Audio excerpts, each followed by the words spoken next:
Real Madrid ibitego 3 ku busa Inyagiye ibitego 3 ku busa arimo kufura ebyiri za Declan Rice kuri Emirates Stadium n'igitego cya Mikel Merino w'umunya-Espagne. Real Madrid byitezwe ko igomba gukora remonte cyangwa se remontada ku munsi wo kwa gatatu. Turareba n'ibyo bintu bishoboka cyane n'ibikina Champions League kwizigira. Turaza gukora recapitulation y'icyumweru gishize, ariko turebe n'imikino iza kuba muri iki cyumweru. Harimo na Manchester United bitagenze neza muri Europa League, nayo igomba kurira umusozi n'abazamu bayo babiri batari beza mu by'ukuri bakadimendiyaye bayo barimo gukora amabara akomeye cyane bombi. kandi ubwo tunarebe noneho amakuru avugwa muri aya makipe nka Real Madrid. Kylian Mbappe umaze imikino ine adatsinda igitego, ahubwo abonyemo ikarita itukura. Partidazo di Cope yamaze gutangaza ko yahanwe umukino umwe no muri weekend wa Champions League. Mfite na message ya Kadimendiyaye. Kadimendiyaye yanyandikiye kuri Instagram ku giti cye yitwa Bambiste kuri Instagram. Bambiste nayo turayivugaho ibintu biraha. ubwo rero reka bikomeye ntabwo kiri burangiye.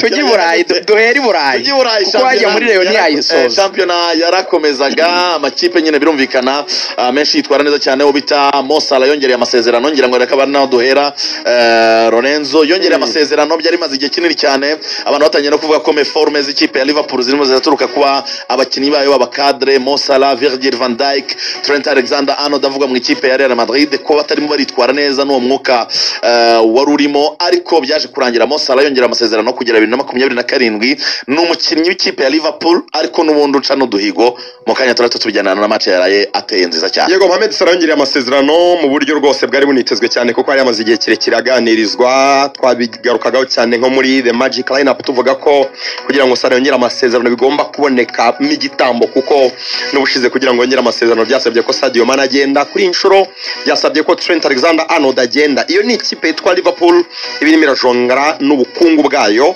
kugira ngo igire abakinnyi baremereye igumana. Si Salah gusa na Virgil van Dijk nayo byitezwe ko kwanza muri iki cyumweru ashobora kongera amasezerano, kuko message yatanze nyuma yuko Liverpool yitwaye neza mu mpera z'icyumweru, nayo ni message mu by'ukuri igaragaza ko Virgil van Dijk nawe ashobora kongera amasezerano vuba aha. Ubundi nibura bakaba bazi ko bashobora kuzakina kugeza 2027 bari kumwe n'ikipe ya Liverpool. Liverpool yongereye ikinyuranyo n'ubundi ko Arsenal yatakaje umukino wayo baranganya umukino. Liverpool itsinda West Ham, byitezwe ko muri weekend ishobora gutwara igikombe cya Champions. Mu gihe Arsenal yakora andi makosa aremereye cyane. Nibyo isigaje imikino ibiri, niyo mpamvu bazuti itsinze Arsenal igatsindwa, ubwo byabivuze nyine ko byaba birangiye. Ariko ni Arsenal yatsinda Liverpool igatsinda imikino ibiri iri imbere, byansiri zabitwaye igikombe. Ni nako umutoza wabo yabivuze. Rero umutoza Arne Slot muri iyi weekend bamaze gutsinda bigoranye biri kuri kimwe kipe ya West Ham, yavuze ati birasaba ko dutsinda izi match ebyiri kuko ntiturazitsinda.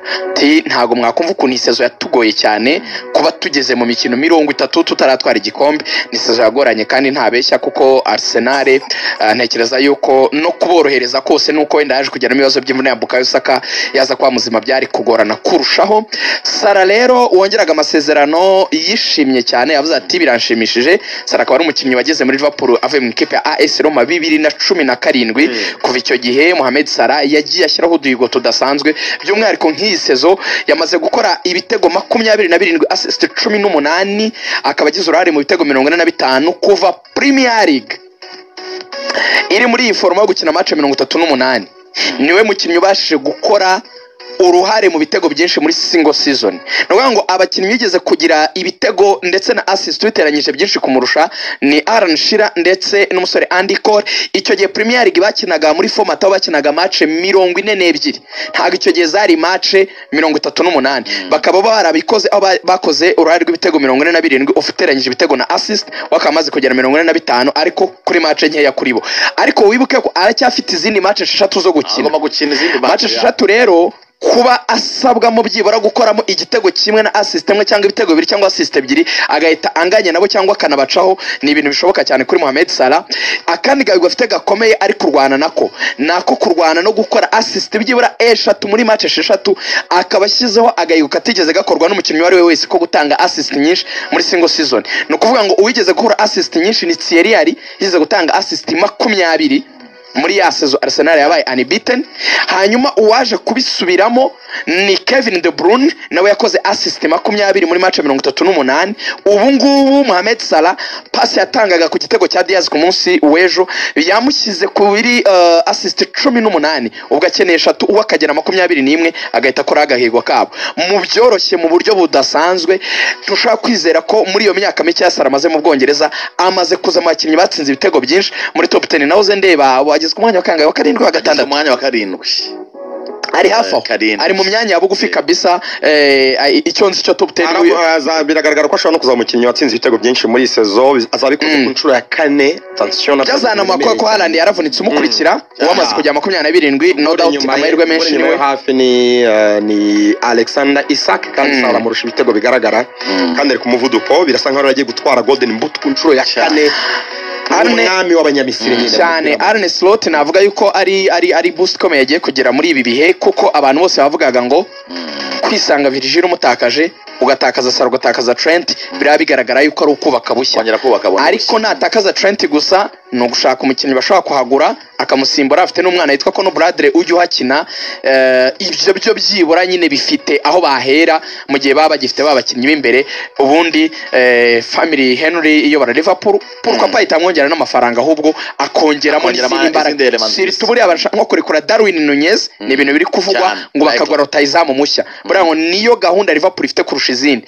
Biranavuga ko Alexander Isaac baramushaka cyane ku buryo uratekereza biroroshye kubonera isoko Darwin Nunez. Ntabwo umukinnyi mubi kwa buri isoko n'abandi bakinnyi bagira niyo yaguhombya, ariko at least ariko n'ubundi wamurekura ukagira yo wongeraho make kugira ngo wongere handi ukagura Isaac. Ntabwo rero ari bibi kuri Arne Slot. Biragaragara yuko umwaka wa mbere gutwara Premier League n'ibyo byose abakinnyi bakamwemera kongera amasezerano. C'est vraiment bon. So ngira ngo turimo turabijyanirana neza cyane, binajyana n'ubundi n'imikino ya shampiyona yabaye mu mpera z'iki cyumweru. Igituma Liverpool itangira gutekereza gutwara igikombe vuba nuko ikipe ya Arsenal yanganyije umukino na Brentford igitego 1-1, ariko n'ubundi hari gukozwa akazi gakomeye cyane kugira ngo babone igitego biturutse kuri Declan Rice. Gusabiza kurangira mukino bawunganyije. Yego, ariko ya ikipe ya Arsenal navuga ko abafana ntabwo bishimiye amakosa akomeye ya Mikel Arteta. Yakinnye asa n'ufite panike, yategura cyane match ya Real Madrid nubwo aragifite iminsi ihagije, ariko Arteta akabashinjwa kenshi kutamenya gutegura imikino ibiri ikomeye. Akenshi unarebye neza na sezishize ubwo yateguraga match ya Bayern Munich yatakaje igikombe n'ubundi muri ubu buryo yakoze gestion nabi yo gusimbuza abakinnyi bose hakiri kare, bituma rero igihe Jorginho yavunika agasohotse mu kibuga kina iminota igera muri 6 yose afite abakinnyi batuzuye, bisa nkaho afite rouge kandi nta rouge afite. Urumva ni ikosa rikomeye mu gihe agomba kurwanya no kubona igitego, ahubwo bisaba ko iminota ya nyuma rwana no kugarira kugira ngo adatsindwa igitego. N'ikipe ya Brentford yagaragaje ko ikomeye nyine ekipe ya Thomas Frank. Arsenal itakaza amanota, birasa no kurekurira igikombe ekipe ya Liverpool. Twabigarutseho ko Arsenal mu gihe yatakaza umukino ifite wa shampiyona mpera z'icyumweru bazasura ekipe ya Ipswich Town, mu gihe batsindwa Liverpool igatsinda muri weekend igiye kuza bazita batakaza igikombe mu buryo bwo official Liverpool gitware. Urumva ko rero amakosa akomeye ya Mikel Arteta, ariko nyine birumvikana n'ubundi byari bigoye cya kibazo cy'igihe business ya Arsenal muri season Champions League yonyine, kandi hari amahirwe afitagaragara. Hari ukuba yarabonye ko bigoranye hakiri kare. Nekereza yuko Liverpool yamweretse ko bisa nibimugoye cyane muri cya gihe Bukayo yavunikaga nk'uko twabivugaga. Arsenal yisanze iri gutakaza imikino myinshi na Kai atangiye rero gutakaza amanota menshi, amaze kubona difference imaze kugera mu manota hejuru ya 7-8 yatangiye kwibwiza ukuri, aravuga ati ikipe ya Liverpool kuzayigarura aya manota nkayakuramo, ubwo birasabwa ko itsindwa imikino 3 njya nkayitsinda. Yabonye bisa naho bigoye, ariko yongeye gukebuka inyuma arebye amakipe amukurikiye nabwo asanga biri manageable kuba yabo wa kabiri aramutse akoze match zindi zisigaye neza.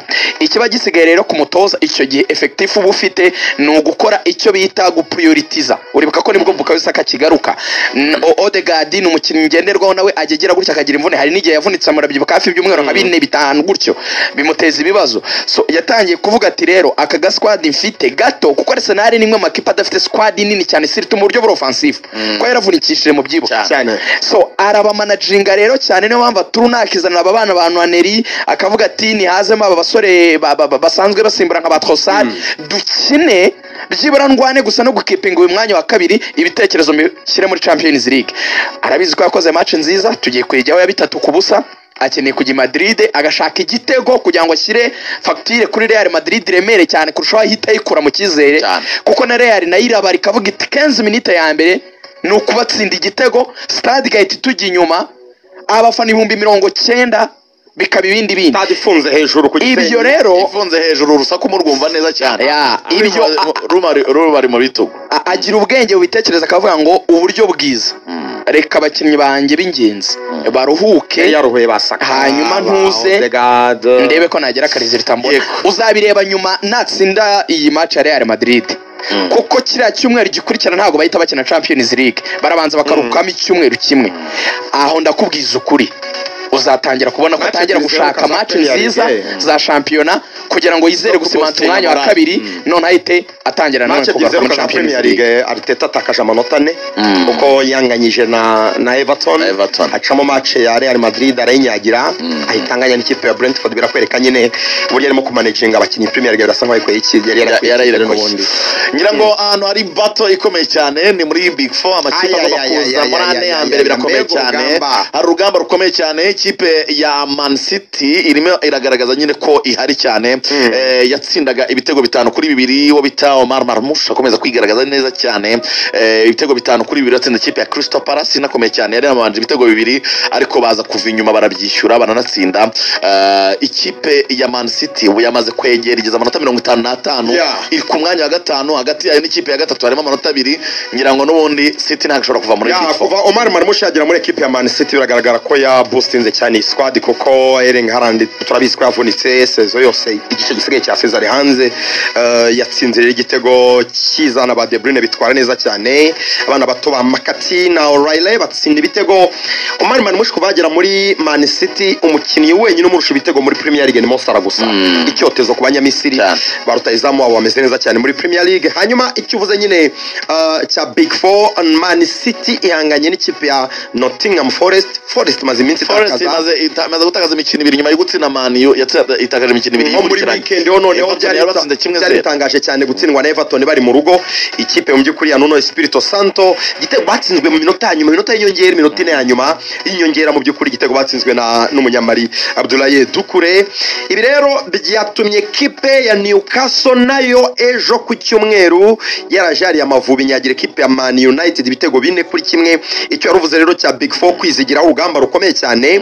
Ninde uzakurikira ekipe ya Arsenal n'ikipe ya Liverpool? Twamaze kumenya ko amakipe 5 ari azahagarara Abongereza muri Champions League. Arsenal yabeshiye tike rugikubita. So ekipe ya Nottingham Forest ifite amanota 57, Newcastle 56. Urabyumva ko ari nota rimwe ririmo. Man City 55 ugaca karongo, ariko irarusha Chelsea ya 6 inota rimwe. Ni nako bimeze kuri ekipe ya Aston Villa n'inganya na Chelsea. So ekipe ya Aston Villa, Chelsea, Man City, Newcastle, Nottingham Forest, ayo makipe ko aratangaranganira imyanya 3. Abiri muri agomba gusigara. Ekipe ya Nottingham Forest biragaragara ko uko mbibona n'imikino basigaje imikino ikomeye, uburyo batangiye kudropinga birasa nkaho batitonze, bashobora gutakaza uyu mwanya barwana igihe kirekire muri season. Ikosa bakoze kuri Everton muri iyi weekend riraza kuba costinga byanze bikunze. Izi match za nyuma zitangira noneho kugira uburemere bufatika, kuko buri kipe bifite ikiri kurwanira. Nka Everton irakubwira ngo okay, ntago ntekereza ko namanuka cyane, ariko uyu ni umwanya wo gushaka amanota kugira ngo mbe nagira umwanya mwiza, kuko muri Premier League uko nkurusha umwanya hari udufaranga niyo twaba dukeya nkurusha. Nango ntugire ngo ikipe buriya nk'izaba nk'iya 10 yagira amafaranga nk'iya 15, haba harimo difference igaragara, ushobora gusanga hajemo nka miliyoni wenda nk'enye 5 zikinyuranye. Ibyo rero abakinnyi baba babizi. Ikindi nuko abakinnyi baba babibona kenshi cyane mu mpera za sezo ko ni ikipe abatoza bongera gukora icyitwa evaluation. Icyo ni ikintu gikomeye cyane buriya. Nango muri coaching latest memories akenshi iyo njya gufata decision yo kujya ku isoko zinangarukamo. Twese turanabizi. Nukuvuga ngo akenshi niyo ujya gufatira n'umukozi wawe icyemezo, akenshi ibintu biheruka kuba hagati yawe nawe bizamo cyane. Umukozi ashobora gukora ikosa ariko umwarimu usanzwe mubanye neza, ako kanya kubera ko nta bindi byari bihari ugatuza. Ashobora no gukora ikosa hari n'ibindi bintu yari yarakoze mbere none ugahita bikugarukamo bikagutera wafata icyemezo mu buryo runaka. Aba bakinnyi rero gusoza sezo nabi byatuma ikipe itekereza yuko niba tafatirana muri merikato ngo bagura abandi bakomeye ahari umwaka utaha ikipe yazisanga wenda yanamanutse. Niyo mpamvu rero usanga bavuga bati match dushobora gukora reka tuzikore neza. Ni nacyo kintu nkundira zino shampiyona ziba zifite intego na gahunda, no ngo bahora bipima ku munzani, bagira ibyo bita ama measurement measures, nyine ibintu uheraho upima ubushobozi bw'ikipe yawe. Nk'ubu ngubu kugira ngo mve ko Premier League ikomeye nta na jokes zizamo, ikipe 3 ziri mu myanya 3 ya nyuma ni nazo kipe zazamutse iseze ishize, ngo iziri likely kumanuka ku kigero nk'icya 99% n'ubundi nizo zari zazamutse muri isezo, nta nimwe ihindutsemo. Ni Ipswich Town, ni Leicester City na Southampton. Uko zakoze amakosa yo kutarokirita neza kuko zari zifite amafaranga makeya ziva mu kiciro cya kabiri ziza mu cya mbere, icyo cyaha bakoze cyo kutagira amafaranga abari bayafite bakayakoresha neza muri merikato z'ubushize bitumye baguma mu kiciro cya mbere, bari abarongeye baramanutse. Niko rero buri mwaka Premier League amakipe ari kugenda mera, baravuga ngo dushaka amafaranga meza, ayo mafaranga nituyabona adufashe kujya ku isoko tugura abakinnyi ntituzongere kumanuka. So ubwo rero ko cyo waruvuze Newcastle cyafite n'umukino w'ikirarane kirayishyira muri position nziza cyane. So ikiza wenda kirimo nuko Premier League ashobora kuzasohoka amakipe 5, ntabwo ashobora nako azanasohoka 5. Ubwo rero amakipe 5 hari ikipe biha amahirwe wenda yindi muri zitwita so called Big 4. Ubwo Tottenham yo yanavuyemo avuyemo Tottenham ku mwanya wa 15. Nyine ndavuga Tottenham yo muri za zindi so called Big 4 yo na Man U tuzikuremo cyangwa se top 6. Ubwo urumva ko izazamuka ni Newcastle maze no kubyerekana ifite ikirarane iramutse yongeyeho amanota nk'atatu yahitisha kuri Nottingham. Man City birakiri kwizaguma mu makipe 5. City zagumamo, City nakunze comportement yayo imwe ishobora gusoramo equipe ya Nottingham. Ukuntu biteye nuko Chelsea ko nabonye Liverpool yo iriyo, Arsenal yo iriyo. Uko twabonye Man City match batsinzwe 2-0 bagakora 5 sur de muri match muri weekend turi bugarukeho. City kwisoramo biragoye mu kuva muri 5 bishobora kugorana, City zabonamo umwanya birimo. Okay, Chelsea yanyeretse akantu katari keza Ipswich, ariko nanone gukora iriya comeback batatse cyane nkurikije na karite bafite, simbona imbaraga ziri ku ikipe ya Nottingham kurusha zo muri Chelsea. Kandi Chelsea kiza nyine kiri muri yo kurusha ibindi byose nuko amahirwe yo kuba irimo nyine iracyarimo. Ongeraho na Aston Villa nimara gusezererwa muri Champions League kuko iraza gusezererwa, yego imbaraga zose yiti zishora muri championa, ariko Aston Villa ifite match zikomeye. Aston Villa ifite za Fulham, ifite za Bournemouth, donc ifite amakipe ubu utari siri kushaka kugwa bajya konganya imbaraga. Ubu ubona muri kandi none kagira ni defo buriya Southampton Aston Villa nemo amakipe akora match mbi hanze, buriya ikora match nyinshi neza cyane Villa Park, ariko away yayo iragatsindwa. Waza kubicekinga ku rutonde nawe mbireba ni mugoroba, ariko imeze nabi cyane rwose nakora amanota menshi hanze.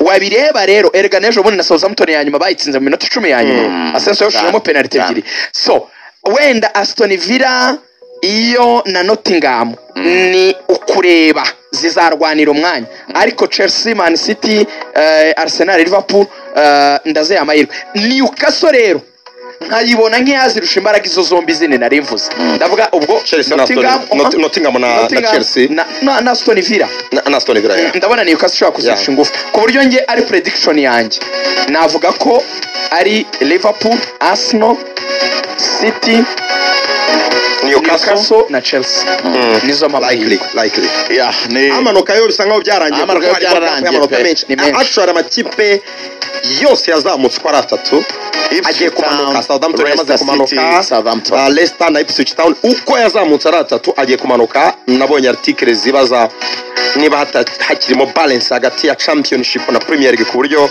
sigaye ubona amakipe yashize imyaka myinshi azamutse yose mu makipe avamo nkabi nibura 2 yose ahita asubira azasubirayo this time atatu yose agiye guhita amanuka biragaragara ko gap imaze kuba nini hagati ya Premier League na Championship. Yes, hanyuma ubwo birumvikana reka dusoreze mu gihugu cya Espagne kugira ngo tugaruke tuganire kuri Champions League yabaga muri iki cyumweru mu gihugu cya Espagne. Murabizi tuba turimo turareba amakipe yabine kimwe yo urumva na urundi rwe mani yabine kimwe shana cyayivuga barimo guhindura umuzamu ariko cyabaye abantu babyumve ko n'ubundi ntabwo turi bubone umwanya wo kubivugaho cyane. Ikipe ya Manchester United yanganyije match yabo na Lyon mu kintu kimwe cya kane muri Europa League ibitego 2-2. Ibyo bitego bibiri byose byabaye uruhare rukomeye cyane rw'umuzamu umunyakameruni ufatira ikipe ya Manchester United Andre Onana, biza gutuma ku munsi w'ejo umutoza avuga ati reka ngerageze Artal Bayindir nawe bagira umunyaturukiye nawe yatsinzwe ibitego biteye ubwoba. Biragaragara ko ikibazo cya Mani kitakiri mu bazamu cyangwa se umukinnyi ku giti cye, ni ikibazo cy'imikinire. Ikipe ya Mani abakinnyi ntibihuta ntibatera tackle, barakina n'ubwoba, confidence iri hasi, usimbuye nta kinyuranyo. Birasa nkaho ntacyo kurwanira ryari muri sezo ko ntizamanuka sezo nuko si uzabonera Imana ukabonera tuzajudging Ruben Amorim mutumaze kubona nibura yongeyemo abandi bakinnyi be azifuza, kuko urebye nk'ikipe afite umukinnyi yongeyemo ni Patrick Dorgu, ndumva ari wenyine gusa yaguze so niyongeramo wenda rutayizamu petetre yifuza, umuzamu yifuza, ko biragaragara ko nka Onana ntabwo amwifuza, amakinnyi azagura ari mu muzamu ko byagenda ko so nahabwa rero ubushobozi akagura abakinnyi abadirecteur hariya barahari, nibwo tuzajudging ubushobozi bwe. Sino uko bimeze ubu niwe mutoza mubi mu mateka Premier League urebye imikino amaze gutoza, kuko ari kuri winning percentage cyangwa se ugutsinda imikino ku mpuzandengo 32%. N'uwo yasimbuye wari mubi cyane ntabwo yigeze ajya kuri urwo rwego 32%, ntabwo ari urwego rwa Man United. So nukureba rero sitaha icyo bazakora barabasize itaha, ariko baracyafite ibyo kuramira muri Europa League. Yaravunitse n'umwe mu bakinnyi byibuza bageragezaga mu ikipe ya Manchester United, bafite ibyo kurwanira ku wa kane. Reka turebe ko bazabasha gukuramo Lyon kubera ko bazaba bari mu rugo. Match ibanza yabaye 2-2, byashoboka ko bayikuramo, ariko imbere hari amakipe agikomeye cyane muri Europa League arimo za Athletic Bilbao. Ntabwo wahita ubyizera ko Bilbao izagorana cyane, Bilbao izatanga akazi, ni imwe makipe yo kwitondera. Reka dufate akaruhuko gato cyane tuze tujye muri Espagne tuninjire muri Champions League.